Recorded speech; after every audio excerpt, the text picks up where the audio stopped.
So your time in WWE, you had a lot of memorable matches on this run now, especially with guys like John Cena. You had one of those, big matches. Can you tell us about meeting him and preparations for those matches? He's better than anybody gives him credit for. A lot of people say he's the shits because I think they're obviously jealous of him. He does what he does. What he does good enough, and he led the match when I wrestled him. He led the match. It was easy. He was very good.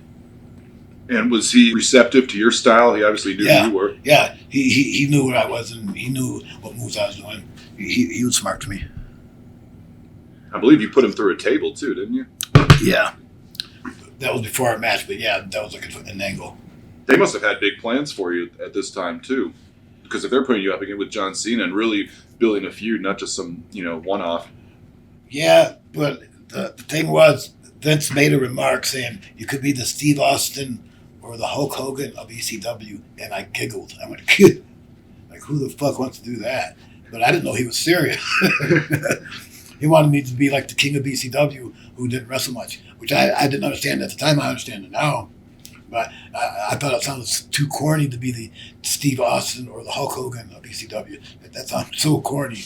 And I giggled. When I did that spot with John Cena on the table, Vince had to hear about it first. And we walk out to the ring, and he goes, "Okay, you see this table?" I go, "Yeah, I see it." He goes, I did a bump on this table and I busted my ass. And I went, "That's you." I went, "Well, but I shouldn't have said that because he goes, I go, "That's you. Of course you busted your ass. You're the shits." But I shouldn't have said that because I go, "Yeah, that's you." I'm not going to do that. And even if it's possible, I'm not going to listen to him. Do you think he took offense to it? Or? Yes, he did. Yes, he did. Like, I did a lot of things where they would say something and I would giggle or make a remark, but it'd be a true remark, which I thought would be under my breath, but sometimes be out too loud. Yeah, you're the shits. I didn't mean to say that out something loud. Like that. Yeah.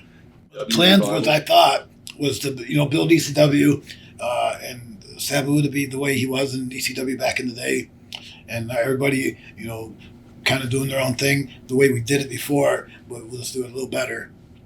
But a little bit after the first 6 weeks, Paul Heyman was the booker for the ECW. Then he got fired. After he got fired, I didn't have no one had my back. He was the only one that had my back in the booking meetings.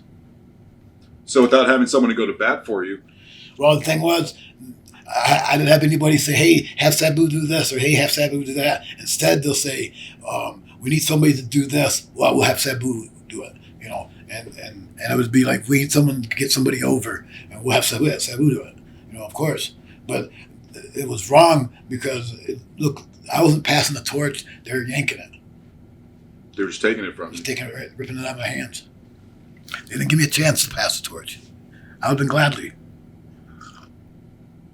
It's like in Japan, when you're a young guy, people watch you struggle, and when you're older, you leave and come back. You're over because they seen that you paid your dues coming up. They witnessed your struggle.